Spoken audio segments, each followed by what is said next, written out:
เจ้าต่อรอง เขามายังให้ลุกอยู่ เจ้ากำลังต่อรองราคากันอยู่ เขามายังให้ลุกอีกอยู่ บ่เป็นว่าจักบาทแล้วนะ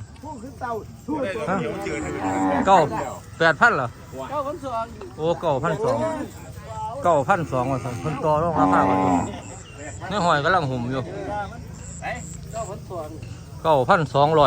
ตัวซื้อดีใจเด้อบริวารดีเด้อ บ่หอดหมื่นตัวเดียว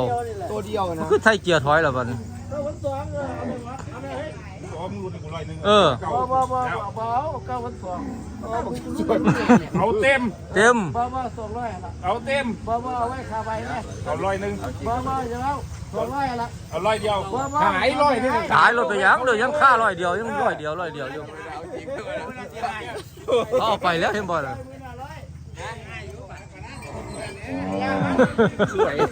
มูนี่ยืนซับราบได้ป่ะเขาจะเอาไปแล้วซื้อยากไร